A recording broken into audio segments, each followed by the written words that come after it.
ইয়া আইয়ুহাল্লাযীনা আমানুত্তাকুল্লাহ ইয়া আইয়ুহাল্লাযীনা আমানুত্তাকুল্লাহা ওয়া কুনু মা'আস সাদিকিন।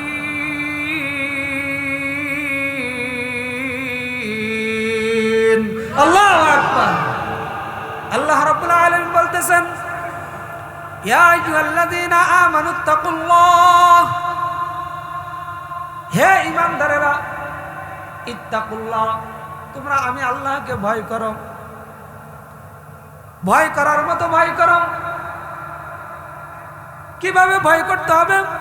প্রতিটা জায়গায় আমি আপনি যখন আল্লাহকে ভয় করব, দেখবেন আমার আপনার ভিতর দেখবেন গুনাহ করার মতো কোনো সুযোগ আসবে না,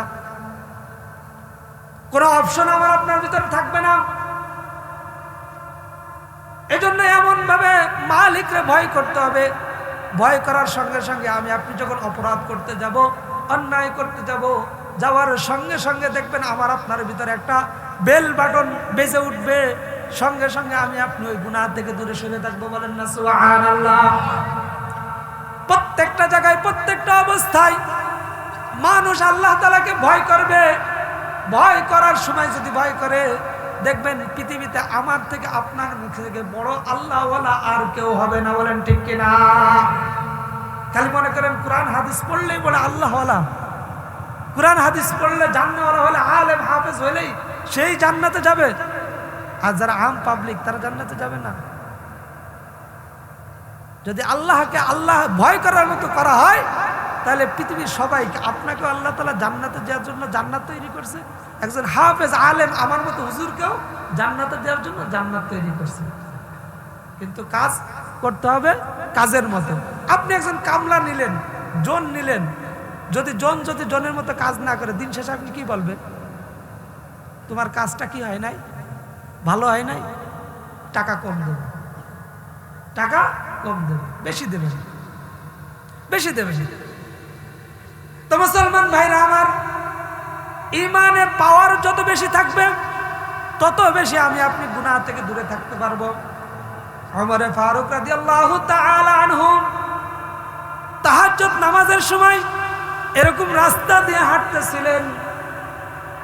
অনেক দূর যাওয়ার পরে হঠাৎ করে ঘর থেকে এক মহিলা গান বলতেছে, এমন গান যেই গানগুলো একজন পুরুষ মানুষকে তার কাছে আকৃষ্ট করার মতো গান আছে না?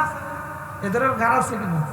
অনেকে বলে না বুকটা ফাইটটা যায়, আছে না? এ ধরনের বন্ধু যখন কি লইয়া যায়, আমার বাড়ির পাশে দিয়ে যায়, তখন কি হয়ে যায়? বুকটা ফাইটটা যায়।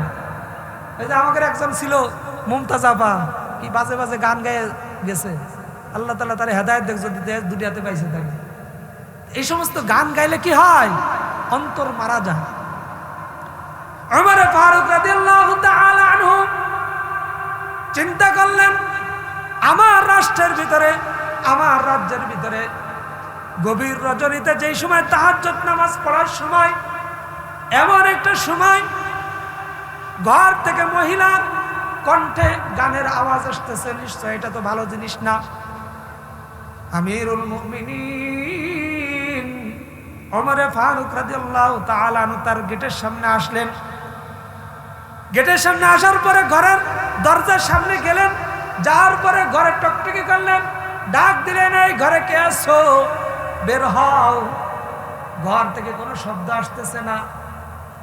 ওমর ফারুক রাদিয়াল্লাহু তাআলা আনহু বেঁকে আসলেন। আসার পরে এখন আমাদের যেমন ওয়াল করে ঘর করা, তখন তো এমন ওয়াল করা ঘর ছিল না, খেজুরের পাতা দিয়ে ঘর করা ছিল। দরজা যখন খুললো না, তখন উনি ওই পাশ থেকে ঘুরে যায়, বেড়া টান দিছে, বেড়া খুলে গেছে। খুলে যাওয়ার পরে উনি ঘরের ভিতর ঢুকলেন। ঢুকার সঙ্গে সঙ্গে দেখে যে একটা ল্যাম্প জ্বালানো রয়েছে, আর একজন মহিলা ওই ল্যাম্পের সামনে ঘুমটা দিয়ে দাঁড়িয়ে আছে। আমিরুল মুমিনিন ওই মহিলাকে ডাক দিয়ে বলতেছে, মহিলা, তুমি যেই গান বলছো, এই গানের কারণে তুমি অনেক বড় অপরাধ করছো, তোমার অপরাধের শাস্তি নিতে হবে। মহিলা ডাক দিয়ে বলতেছে, যুবক, শাস্তির কথা বলতেছো, কিন্তু তুমি আমার ঘরে দুইটা মিনিমাম 4 থেকে 5টা অন্যায় করছো। আগে তোমার বিচার হওয়া দরকার, বলেন না সুবহানাল্লাহ। আর আমাদের মহিলাদের ঘরে যদি অনাকাঙ্ক্ষিত ভাবে কেউ ঢুকে যায়, তখন কি বলবে? যে আস্তে আস্তে অনেকে শুনে ফেলবে, কেউ দেখলে মান সম্মান চলে যাবে। কিন্তু আল্লাহর বান্দী ডাকতে বলতেছে, যুবক, তুমি যে অন্যায় করেছো, মিনিমাম 4 থেকে 5টা অন্যায় করেছো। 1 নম্বর অন্যায় হলো তুমি আমার ঘরে ঢুকছো, অনুমতি নাও নাই, আমার পারমিশন ছাড়া তুমি আমার ঘরে ঢুকছো, 1 নম্বর অন্যায়। 2 নম্বর অন্যায় হলো আল্লাহ রাব্বুল আলামিন সূরা নূরের ভিতর বলতেছেন, ইয়া আইয়ুহাল্লাযীনা আমানু লা তাদখুলু বুয়ুতান গায়রা বুয়ুতিকুম হাত্তা তাস্তানিসু ওয়া তুসাল্লিমু আলা আহলিহা। কোন ঈমানদার যদি কোন ঈমানদারের ঘরে ঢোকে, সর্বপ্রথম কি কাজ করতে হয়? কি কাজ করতে হয়? সালাম দিতে হয়। হে যুবক, তুমি ঘরের ভিতর ঢুকছো কিন্তু সালাম দাও নাই, 2 নম্বর অন্যায় করছো। 3 নম্বর অন্যায়, তুমি আমার ঘরে ঢুকছো, দরজাতে ঢুকে নাই, ঢুকছো বেড়া দিয়ে, আমার বেড়াটা তুমি খুলে ফেলছো, বান্দার হক নষ্ট করছো, বান্দার হক নষ্ট করছো। এই কারণে তোমার নামে আমি আগামীকালকে মামলা করব। 4 নম্বর অপরাধ হলো তুমি আমার ঘরে এসে আমার সাথে কথা বলছো, আমার সাথে কথা বলার কারণে আমার গলার যে কণ্ঠ ছিল, কণ্ঠের যে পর্দা ছিল, এই পর্দা লঙ্ঘন করা হয়েছে, বলেন না সুবহানাল্লাহ। কিসের লঙ্ঘন করছে? পর্দার লঙ্ঘন, গলার পর্দা। অথচ আমাদের এলাকার মহিলারা ওই বর্তানাতে চিল্লে দিলে, চিৎকার দিলে ওই নদীর পাড়েতে শোনা যায়, বলেন ঠিক কিনা? অথচ আল্লাহ বলতেছে, লা তাখতানা বিল কাউল, হে মহিলারা, তোমরা তোমাদের গলার আওয়াজ নিচে করো। গলার আওয়াজ কি করো? নিচে করো। আর আমাদের মহিলাদের গলার আওয়াজ আল্লাহ তাআলা দিয়েছে মাইক্রো ফোন। এজন্য যে সমস্ত মা বোনেরা আসছেন, গলার আওয়াজ উঁচু করার সময় একটু চিন্তা করবেন। আপনার ওই গলার আওয়াজ যতগুলো পুরুষ মানুষ শুনছে, প্রত্যেকটা পুরুষ মানুষ আপনার গলার আওয়াজ শোনার কারণে সে গবেষণা করছে। আর এই গবেষণা যেই কয়টা পুরুষ মানুষ করছে, যেই কয়জন যুবক করছে, প্রত্যেকটা যুবকের সাথে জিনা করার গুনাহ তোমার আমলনামা হয়ে গেছে, বলেন ঠিক? এই জন্য গলার আওয়াজ কি করতে হবে? আস্তে নিচে নামায় কথা বলতে হবে। কারণ একজন মহিলা গলার আওয়াজ আর তার চলাফেরা দেখলে বুঝে নিতে হয় যে এই মহিলাটা কেমন, তার ভঙ্গিমাটা কেমন, তার চলাফেরা কেমন। আমাদের এই বোনের কাছ থেকে শিক্ষা নিতে হবে। ঘরে কথা বলার সময় হিসাব কিতাব করে কথা বলতে হবে। স্বামীর সাথে কথা বলতে হলে উঁচু আওয়াজে কথা বলা যাবে না। শাশুড়ির সাথে, শ্বশুরের সাথে কথা বলতে হলে আস্তে আওয়াজে কথা বলতে হবে। ছেলে মেয়ের সাথে কথা বলতে হলে আস্তে কথা বলতে হবে, যাতে করে আপনার কণ্ঠ অন্য কেউ না শুনতে পারে। এবার ওই মহিলা ডাকতে বলতেছেন, এ যুবক, তুমি 4টা অন্যায় করেছো। আমি আগামীকালকে আমিরুল মুমিনিন ওমরের কাছে যে তোমার নামে মামলা করব। কার নামে?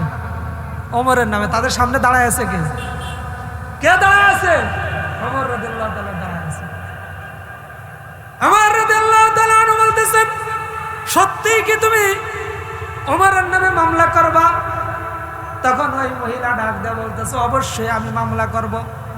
এতগুলো অপরাধ যে যুবক করে ওমরের শাসন আমলে, তাকে তো এইভাবে ছেড়ে দেওয়া যায় না। তার নামে মামলা করব এবং তাকে যত সময় ফাঁসির কাস্টে ঝুলাবে না, তত সময় আমি মহিলা, আমি যুবতী ওইখান থেকে সরব না, বলেন না সুবহানাল্লাহ। কি ঈমান দেখছেন? কি ঈমান! আর আমার আপনার অবস্থা কি? যত সময় পারি, যত গোপনে পারি, দ্রুত অন্যায় করে, অপরাধ করে, জিনা করে এখান থেকে বের হওয়ার জন্য চেষ্টা করি, বলেন ঠিক কিনা? এবার ওমর রাদিয়াল্লাহু তাআলা বললে, তাহলে তুমি ওমরের নামে মামলা করবাই?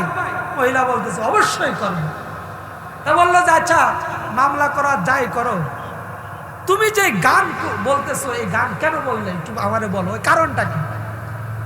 তখন ওই মহিলা বলতেছে, আমি ঘুম থেকে উঠছি, ঘুম থেকে উঠার পরপরই আমার স্বামীর কথা মনে হয়ে গেছে। 6 মাস হলো আমার স্বামী আমাকে বিবাহ করে চলে গেছে। বিবাহের পরে 3 দিন 3 রাত আমার সাথে ছিল। এরপরে উমরের সৈনিকেরা, সৈন্যরা এসে আমার স্বামীকে ধরে নিয়ে সীমান্ত পাহারা দেওয়ার জন্য তারা সেইখানে নিয়ে গেছে। তখন উমর রাদিয়াল্লাহু তাআলা, তাহলে তো মামলা আরেকটাও হইল, না মামলা? কারণ আগে ছিল 4টা, আর উমর কি করছে, সৈনিক দিয়ে তার স্বামীকে ধরে নিয়ে গেছে। ধরে নিয়ে 6 মাস হয়ে গেছে, সেই স্বামীকে এখনো ছুটি দেয় নাই। তাহলে উমর মনে করে কাছে, তাহলে তো মামলা আরেকটাও হয়ে গেল, কি করা যায়? তখন সে বলতেছে, এ বোন, তুমি তো মামলা উমরের নামে, এই উমরের কাছে 5টা মামলা দিবা। তো বলছে, হ্যাঁ আমি উমরের কাছে 5টা মামলা দেব। তখন উমর রাদিয়াল্লাহু তাআলা মনে মনে বলছে, তাহলে তো আমার তো এখান থেকে বাঁচতে হবে, বাঁচা লাগবে, কি করা যায়? উমর তাকে বলতেছে, বোন, আমি যদি আগামীকাল সকালের ভিতর তোমার স্বামীকে তোমার কাছে পৌঁছাই দিই, তাহলে কি তার নামে তুমি মামলা করবা? কারণ মহিলা বলতেছে, মহিলা তো আর জানে না যে উমর রাদিয়াল্লাহু তাআলা তার সামনে দাঁড়ায় আছে।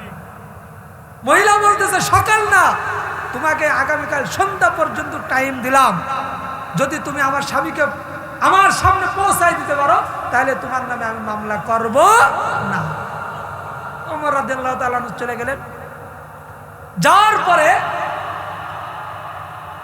সেনাপ্রধানকে ডাক দিলেন এবং ওনার স্ত্রীকে ডাক দিলেন।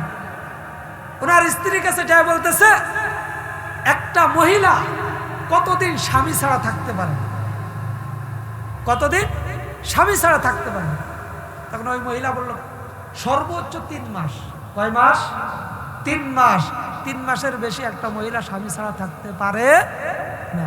আমার আপনার এলাকার যারা বিদেশ যায়, কয় বছর থাকে? কয় বছর? তাহলে এই মহিলাটা পরকিয়া করবে না, করবে কে বলেন? বলেন, এই মহিলা অপরাধের সাথে জড়িত হবে না, হবে কে? গত বছর কেরানীগঞ্জে ওয়াজ করতে গেছি, যেই বাড়ি আমাদেরকে খাবারের ব্যবস্থা করছে, শুনতে পেলাম ওনার স্বামী বিদেশ থাকে। তো কৌতূহল বশত তার যে ছিল, দেওয়ার ছিল, তার কাছে জিজ্ঞাসা করলাম, আপনার ভাই বিদেশ কত বছর? বলে, বিদেশ 35 বছর। কয় বছর? 35 বছর। পরে আরেকটু কৌতূহল জাগলো, দেখে আরেকটু জিজ্ঞাসা করি। পর্দার আড়ালে তাকে বললাম, আপা, আপনার স্বামী যে 35 বছর বিদেশ, আপনি কত বছর আপনার স্বামীকে পাইছেন? বিয়ে, বিদেশ যাওয়ার 5 বছর পরে আমাকে বিয়ে করছে। এই 30 বছরের ভিতর সব মিলে আমার স্বামীকে আমি 3 মাসও পাই নাই। সব মিলে 3 মাসও পাই নাই 30 বছরের ভিতরে। তাহলে বলেন, তারও তো যৌবন আছে, আল্লাহ তাআলা তাকেও তো যৌবন দিয়েছে। তাহলে এই মহিলা যদি অপরাধ করে, অন্যায় করে, এই দোষ আগে কি ওই মহিলার না তার স্বামী? আগে তো জেল খাটতে হলে স্বামীর খাটতে হবে। সে সর্বপ্রথম তার স্ত্রীর সাথে অন্যায় করছে, অপরাধ করছে, অন্যায় করছে, অপরাধ করছে।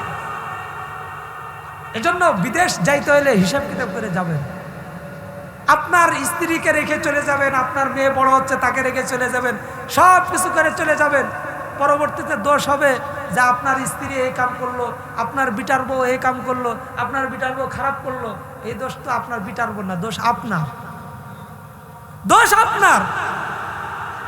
আর এখন তো অপরাধ করার জন্য সবচেয়ে সহজ পদ্ধতি এইটা, যে বিদেশ যায় তার স্ত্রীর কাছে এরকম একটা ফোন আছে না, থাকার পরে তার সেই স্ত্রী কি ইমো চালায় না, তার স্ত্রী কি হোয়াটসঅ্যাপ চালায় না, ফেসবুক চালায় না, সব কিছু চালায়। তাহলে তারও তো একটু মনে চায় যে একটা আমার স্বামী কাছে না, অন্য কারোর সাথে কথা বলি, মনে চায় না? চায়। এই জন্য আল্লাহ তাআলা আমাদেরকে এই সমস্ত ফিতনা থেকে হেফাজত করে, সকলে বলে আমিন। এবার ওমর রাদিয়াল্লাহু তাআলা কি করলেন? জিজ্ঞাসা করলেন যে কতদিন হলে একটা মহিলা স্বামী ছাড়া থাকতে পারে? 3 মাস। 3 মাসের বেশি পারে না। এবার সেনাপ্রধানকে ডাক দিলেন, ডাক দিয়ে বললেন যে তুমি কি করো, তোমার যতগুলো সৈন্য আছে প্রত্যেকটা 3 মাস পর পর ছুটি দিবা, তারা যেন তাদের বাড়ির কাছে যে বাড়ির হক আদায় করে আসে, তার স্ত্রীর হক আদায় করে আসে, মা বাবার হক আদায় করে আসে, ছেলে মেয়ের হক যেন আদায় করে আসে। আর অমুক এলাকার অমুক জায়গায় পাহারাদার আছে, তারা আজকের ভিতর ছুটি দিয়ে তার কাছে, তার স্ত্রীর কাছে, তার মা বাবার কাছে পৌঁছায় দেয়। আমার যে কথাটা আমি বলতে চাচ্ছিলাম যে একজন মহিলা তার ঈমান কি, ঈমানের পাওয়ার কি, সে চাইলে অন্যায় করতে পারতো না? আরে ওমর রাদিয়াল্লাহু তাআলা তো আরো পরের কথা, স্বয়ং আবু বকর সিদ্দিক আর উনার মেয়ে আয়েশা সিদ্দিকা রাদিয়াল্লাহু তাআলা আনহা একসাথে কথা বলতেছেন, ওইখানে শয়তান তাদেরকে অন্যায় গুনাহ করানোর জন্য ওয়াসওয়াসা দিচ্ছে। এই জন্য এই সমস্ত গুনাহ থেকে বাঁচতে হলে আপনি মনে করেন না যে আমার অনেক কিছু জানা আছে, শয়তান আপনাকে কি করবে, আপনাকে কোনো ফোন দিতে ফেলতে পারবে না। না, আমাদের মতো আলেমরাই বিপদে পড়ে যাচ্ছে, আর আপনার তো সাধারণ না, পড়তেছে না। আমরা জানতেছি শয়তানের এটা ধোঁকা ওইটা ধোঁকা, তারপরেও তো আমরা আলেমরা বিপদে পড়ে যাচ্ছি, অন্যায় করে ফেলতেছি, অপরাধের সাথে জড়িত হয়ে যাচ্ছে। এজন্য মুসলমান ভাইরা আমার, প্রতিটা জায়গায় যখন আমি আপনি অপরাধ করার আগে যখন আল্লাহকে আমার ভিতরে ঢুকাবো, আল্লাহকে আমি আপনি ভয় করব, তখন দেখবেন আমার আপনার দ্বারা কোনো অন্যায় কোনো অপরাধ হবে না। আমার প্রত্যেকটা সম্পদের পিছনে আমি টাকা কিভাবে ইনকাম করতেছি, কিভাবে খরচ করতেছি, ওইগুলো যদি আমি আপনি যদি হিসাব কিতাব করে ইনকাম করে আর খরচ করি, তাহলে দেখবেন আমার টাকার ভিতর, আমার সম্পদের ভিতর কোনো কি হবে না, এক চুল পরিমাণ হারাম টাকা ঢুকবে না। আর আমার সম্পদের ভিতর যখন হারাম টাকা ঢুকবে না, তখন আমার সন্তান বলেন, আমার স্ত্রী বলেন, আমার বাবা বলেন, আমার মা বলেন, কেউ কখনো অবৈধ পন্থায় যাবে না। কারণ আপনার ইনকামের ভিতরে যখন হারাম ঢুকে যাবে, ওই হারাম খাবে আপনার সন্তান, ওই হারাম খাবে আপনার স্ত্রী, ওই হারাম খাবে আপনার মা বাবা। আর যখন তারা হারাম গ্রহণ করবে, তখন আস্তে আস্তে দেখবেন ইবাদত থেকে অনেক দূরে সরে যাবে। বলেন ঠিক কিনা? এজন্য আল্লাহ রাব্বুল আলামিন বলতেছেন, মাসালুল লাযীনা ইউনফিকুনা আমওয়ালাহুম ফি সাবিলিল্লাহি কামাসালি হাব্বাতিন আমবাতাত সাবআ সানাবিলা ফি কুল্লি সুনবুলাতিন মিয়াতু হাব্বা। হে মুসলমান ঈমানদারেরা, ভালো করে শুনো, আল্লাহ রাব্বুল আলামিন তোমাকে যেই মালগুলো দিয়েছে, ওই মাল যখন তুমি আল্লাহর রাস্তায় খরচ করবা, আল্লাহ রাব্বুল আলামিন তোমার ওই মালকে দ্বিগুণ বাড়ায়া দেয়। বলেন না সুবহানাল্লাহ। উদাহরণ দিয়েছে আয়াতের ভিতরে, যে কেউ যদি একটা দানা জমিনে লাগায়, ওই একটা দানার থেকে 7টা দানা হয়। কয়টা দানা হয়? 7টা দানা হয়। ওই 7টা দানা যখন আবার লাগায়, এইভাবে লাগাইতে লাগাইতে যখন 100 পর্যন্ত যায়, তাহলে কি হয়? একটা দানার থেকে কত পর্যন্ত গেছে? 100। একটা দানা থেকে 7টা, 7টার থেকে 100, এইভাবে বাড়াইতে বাড়াইতে আল্লাহ রাব্বুল আলামিন 7 গুণ তার সম্পদ বাড়ায়া দেয়। বলেন না সুবহানাল্লাহ। আরো জোরে বলেন সুবহানাল্লাহ। এইভাবে আল্লাহ রাব্বুল আলামিন কি করেন? সম্পদ বাড়ায়া দেন। মুসলমান ভাইরা আমার, তাবুকের যুদ্ধের দামামা বেজে গেছে। পয়গম্বর আলাইহিস সালাতু ওয়াস সালাম সাহাবীদেরকে ডাক দিয়েছেন, ডাক দিয়ে তাদেরকে দানের ওয়াজ করতেছেন। কে কেমন দান করতে পারে সেই দানের ওয়াজ করতেছে। সমস্ত সাহাবীরা তারা দান করার ওয়াজ শুনলেন। ওয়াজ শোনার পরে সবাই দান করার উদ্বুদ্ধ হলেন, দান করবেন। আল্লাহর নবী ডাক দিয়ে বলতেছেন, কে কত টাকা দান করবা? সর্বপ্রথম সিদ্দিক আকবর রাদিয়াল্লাহু তাআলা আনহুকে ডাক দিয়ে বলতেছেন, হে আবু বকর, তুমি কি পরিমাণ দান করতে পারবে এই যুদ্ধে?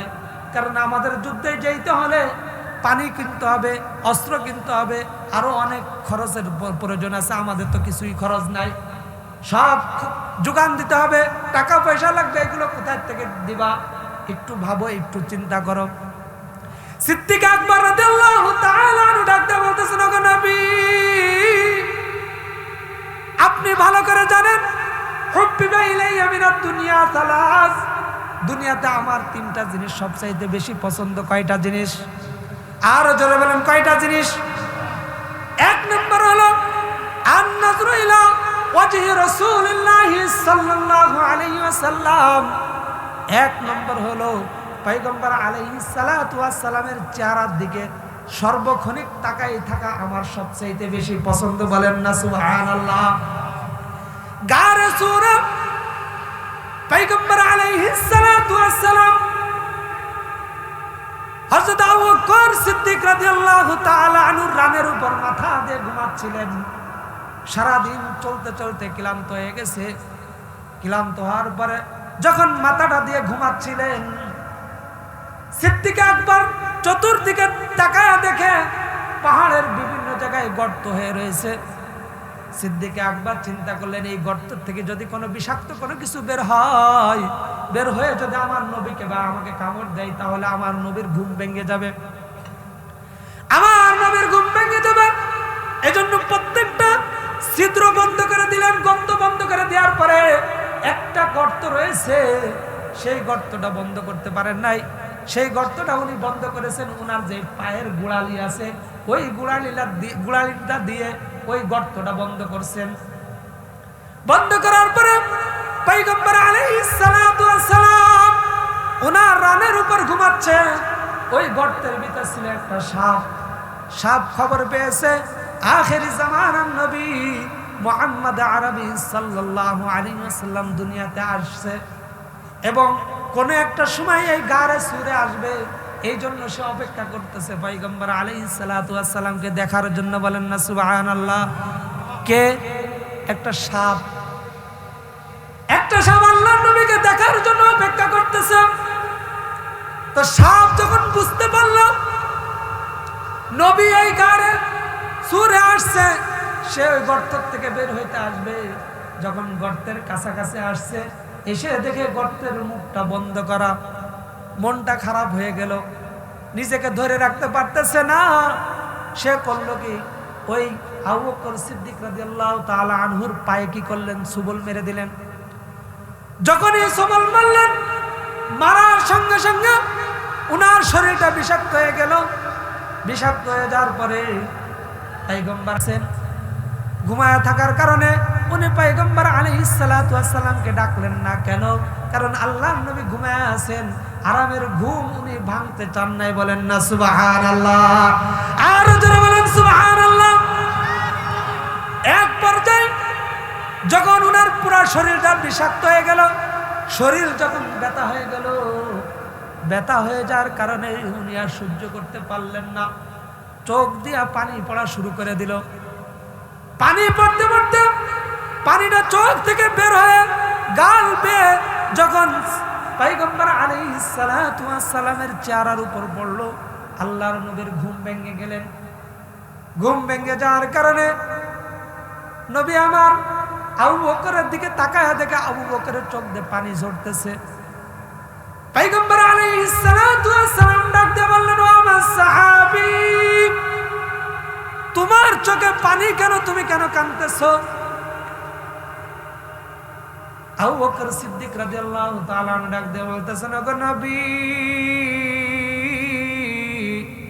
আমি এই জন্য কান্না করতেছি, আমার পায়ের গোড়ালিটা এই গর্তের ভিতর দিয়ে রেখেছিলাম, ওইখান থেকে বিষাক্ত কি জিনিস জন্য আমাকে কামড় দিয়েছে, যে কামড়ের কারণে আমি সহ্য করতে পারতেছি না। আল্লাহর নবী ডাক দিয়ে বলতেছো, আমার সাহাবী, তুমি এত কষ্ট করতেছো, তুমি আমাকে ডাক দিতেই পারতে। আবু বকর সিদ্দিক রাদিয়াল্লাহু তাআলা আনহু বলতেছেন, ওগো নবী, আপনি ভালো করেই জানেন আপনার চেহারাটা পৃথিবীর সবচাইতে পছন্দের জায়গা আমার, বলেন না সুবহানাল্লাহ। আমি দুনিয়ার থেকে চলে যাইতে পারি, কিন্তু আপনার কষ্ট হোক এমন কোন কাজ আমি আবু বকর করতে রাজি না, বলেন না সুবহানাল্লাহ। পয়গম্বর আলাইহিস সালাতু ওয়াস সালামের সাহাবী আবু বকর ডাক দিয়ে বলতেছেন, ওগো নবী, দ্বিতীয় নম্বর হলো ইনফাকুল মালি ফি সাবিলিল্লাহ। দ্বিতীয় নম্বর হলো আল্লাহর রাস্তায় খরচ করা আমার সবচেয়ে বেশি পছন্দনীয় কাজ। দ্বিতীয় নম্বর কি কাজ? আল্লাহর রাস্তায় খরচ করা, এটা আমার সবচেয়ে পছন্দনীয় কাজ। 3 নম্বর হলো আল জিহাদু ফি সাবিলিল্লাহ, আল্লাহর রাস্তায় জিহাদ করা, এটাও আমার পছন্দনীয় কাজ। আপনাদেরকে আছে এরকম কোনো পছন্দনীয় কাজ? হ্যাঁ আছে। কি কি আছে? চার দোকানে বসে পান খাওয়া, চার দোকানে বসে চা খাওয়া, আর টিভি যত সময় চলে তত সময় বসে থাকা, এই তো বলেন এগুলো। আমি আর ওই আপেলের কথা আর বললাম না, যে আপেল আপনারা খান, ওই আপেলের কথা আর বললাম না। আমাদের পছন্দ থাকতে হবে কি? 1 নম্বর, হাসরের ময়দানে সর্বপ্রথম যখন উঠবো, আমরা যেহেতু এখন নবীকে দেখি নাই, হাসরের ময়দানের জন্য আল্লাহর রসুলের হাতে সর্বপ্রথম হাউজে কাউসারের পানি খাইতে পারি। এই নিয়ত আছে তো? এই নিয়ত যদি থাকে তাহলে কি করতে হবে? সেই কাজগুলো করতে হবে, সেই কাজগুলো করতে হবে। সিদ্দিক আকবর বলতেছেন 2 নম্বর কাজ হলো আল্লাহর রাস্তায় বেশি বেশি করে দান করা। একদিন আল্লাহ রাব্বুল আলামিন ফেরেশতাদেরকে নিয়ে গল্প করতেছে, এ ফেরেশতারা, আমার নবীর সাহাবীরা তারা আল্লাহর রাস্তায় বেশি বেশি দান করে, বেশি বেশি দান করে। এইভাবে যখন কথোপকথন করতেছিলেন, তখন ফেরেশতারা বলতেছেন যে অনেক সাহাবীরা তো দান করে না। আল্লাহ রাব্বুল আলামিন ফেরেশতাদেরকে বলতেছে, তোমরা আমার সাথে তর্ক করতেছো, তর্ক করার কোনো দরকার নাই। ওই দেখো আলী রাদিয়াল্লাহু তাআলা আনহু যাচ্ছে, আলীর হাতে একটা বেদনা আছে, ওই বেদনা নিয়ে বাড়ির দিকে যাচ্ছে, যাও তার কাছে, তার কাছে গেলে আমার নাম যখন বলবা দেখবা সে সব দান করে দেবে। বলেন না সুবহানাল্লাহ। হযরত আলী রাদিয়াল্লাহু তাআলা আনহুর স্ত্রী ফাতেমা রাদিয়াল্লাহু তাআলা আনহা অসুস্থ হয়ে গেলেন, শরীরে অনেক জ্বর। ওনার মনে চাইছে একটা বেদনা খাওয়ার। কি চাইছে? একটা বেদনা খাবে। স্বামীকে ডাক দিয়ে বলতেছে, ও স্বামী, আমার তো মন চায় একটা বেদনা খাওয়ার, আপনি যদি একটু বাজারে যাইয়া আমার জন্য একটা বেদনা নিয়ে আসতেন, আমি বেদনাটা খেয়ে আমার কি করতাম, কলিজাটা ঠান্ডা করতাম। আলী রাদিয়াল্লাহু তাআলা আনহু বাজারের দিকে রওনা দিয়েছেন। প্রিয়তম স্ত্রী বেদনা খাইতে চেয়েছে, কয় কেজি আনবে তার উপরে হিসাব নাই, পকেটে তো টাকাই নাই, বেদনা আনবে কি দিয়ে? যেই টাকা আছে ওই টাকা দিয়ে সর্বোচ্চ একটা বেদনা কিনতে পারে, এর বেশি না। বাজারে গেলেন, বাজারে গিয়ে একটা বেদনা কিনে হাঁটি হাঁটি পা পা করে বাড়ির দিকে যাচ্ছেন। তখন ওই যে আল্লাহ রাব্বুল আলামিন ফেরেশতাকে পাঠাইছে, ওই ফেরেশতা ভিক্ষুকের বেশে এসে আলীকে ডাক দিয়ে বলতেছে, আলী, অনেক দিন হয়ে গেছে কোনো কিছু খাই না, তোমার হাতে যে বেদনা দেখলাম ওই বেদনাটা আমার খাইতে খুব মনে চাচ্ছে, যদি বেদনাটা দিতা তাহলে আমি খেয়ে আমার কলিজাটা ঠান্ডা করতাম। আলী ডাক দিয়ে বলতেছে, এ ফকির ভাই, পৃথিবীতে এত কিছু রেখে তোমার কি মনে চাইছে আমার হাতের বেদনাটা খাওয়া? পৃথিবীতে খাওয়ার কত জিনিস আছে, তুমি ওইগুলো খাও, তোমার চোখ কেন গেল আমার বেদনার দিকে? বলতেছে, পৃথিবীর যা কিছু আছে সব চাইতে মনে হচ্ছে আপনার হাতের যে বেদনা, ওই বেদনার স্বাদ বেশি, এই জন্যই আমি আপনার কাছে চাইছি। আলী ডাকতে বলতেছে, হে মুসাফির ভাই, আমার স্ত্রী অনেক অসুস্থ, সে আমার কাছে এই পর্যন্ত কোনো কিছুর আবদার করে নাই, একটা মাত্র বেদনা খাওয়ার আবদার করেছে। আজকে সেই বেদনা কিনে নিয়ে আমি বাড়ির দিকে যাচ্ছি, আর এই বেদনা যদি তোমাকে দিয়ে দিই আমি আমার স্ত্রীকে কি উত্তর দিব? এক কাজ করো, বেদনাটা ভাগ করি, ভাগ করে তুমি অর্ধেক খাও আর বাকি অর্ধেক আমার স্ত্রীর জন্য নিয়ে যাই। ফকির বলতেছে, ঠিক আছে, কোনো সমস্যা নাই, তবে শর্ত হলো একটা, আমি যখন এই অর্ধেক বেদনা খাবো তখন আপনি আমার সামনে দাঁড়ায় থাকবেন। আলী রাদিয়াল্লাহু তাআলা আনহু বলতেছেন, ঠিক আছে, আমি দাঁড়ায় থাকবো, কোনো সমস্যা নাই। ওই মুসাফির ভিক্ষুক বেদনাটা পুরোটুক খেয়ে বলতেছে, হে আল্লাহর নবীর সাহাবী, আমি যে অর্ধেক বেদনা খেয়েছি আমার অর্ধেক খেয়ে আমার কলিজা ঠান্ডা হয় নাই, আমার কলিজাটা ঠান্ডা হয় নাই। যদি বাকি অর্ধেক আমাকে দিতে, তাহলে ওই অর্ধেক খেয়ে আমি আমার কলিজাটা ঠান্ডা করতাম। তখন আলী ডাক দিয়ে বলতেছে, ভাই আমার স্ত্রী অনেক অসুস্থ, তুমি তোমার দোহাই লাগে, তোমার পায়ে ধরি, তুমি আর অর্ধেক খেও না, তাই না আমি আমার স্ত্রীর কাছে কোনো উত্তর দিতে পারবো না। আমার স্ত্রী বলবে, কেমন স্বামী তুমি, একটা বেদনা খাইতে চেয়েছি, সেই একটা বেদনা কিনে এনে আমাকে খাওয়াবা, সেই শক্তি তোমার নাই, তুমি কেমন স্বামী। আমাদের আছে না ঘরে মহিলারা বাজার করতে বললে যদি একটু কম হয়ে যায়, স্বামীর গোষ্ঠী, স্বামীর বাপের গোষ্ঠী কোনো কিছু রাখে না, এরকম বলে তুই খাইতে দিতে পারবি না, তা বিয়ে করলি কেন, বলে না। অথচ এই সেই স্বামী, যেই স্বামী কি করে, দিন রাত পরিশ্রম করে মাথার ঘাম পায়ে ফেলে, তাকে ভালো রাখার জন্য 24টা ঘন্টার চেষ্টা করে। এরকম হাজারো স্বামী আছে না, যারা বিদেশে যায়, বসে থাকে, নিজের হাজারো কষ্ট থাকে, বাড়িতে বলে না, অসুস্থ থাকে, তারপরও বলে আমি সুস্থ, শুধুমাত্র বাড়িতে সন্তান, স্ত্রী, মা বাবাকে ভালো রাখার জন্য। আপনার স্বামী বাড়ির থেকে বের হয়ে, সকালে বের হয়ে যখন মাটি কাটতে যায়, জন দিতে যায়, কেমন কষ্ট, আপনি তার কাছে জিজ্ঞাসা করছেন কোনোদিন, স্বামী আমাকে ভালো রাখার জন্য, 2 মুঠো ভাত আমাকে ভালো খাওয়ার জন্য তুমি এত কষ্ট করতেছো, দেখি তোমার কষ্টটা কেমন? এগুলো আমাদের বাড়ির মহিলারা ভাবে না, বরঞ্চ স্বামী সারাদিন কাজ করার পরে সন্ধ্যার সময় যখন বাড়িতে আসে, আসার সাথেই উনি হলো বোমবাস্টিকের মতো এরকম ফুলে থাকে। কে এসে আইসে, ওনার সাথে কথা বলা যায় না, যদি কথা বলতে চায় বলে হয় এই বাড়িতে তোমার মা থাকবে, নাই আমি থাকবো, বলে কি না। যদি তোমার মা এই বাড়িতে থাকে আমি থাকবো না, কেন কি হয়েছে, তোমার মা আমাকে যা ইচ্ছা তাই বলছে, এগুলো আমার মুখ দিয়ে আনতেও পারবো না। অথচ তার শাশুড়ি তার তেমন কিছু বলেই না, এখন স্বামী তো সারাদিন কাজ করে আসছে, মাথা গরম, চান্দি গরম, এবার যায় রাগের মাথায় মাকে কি করে, গালিগালাজ করে, রাগের মাথায় অনেকে মার হাতে কি, মার শরীরে হাত দিয়ে দেয়, আছে না এমন সন্তান, অনেক আছে, অনেক প্রমাণ আছে।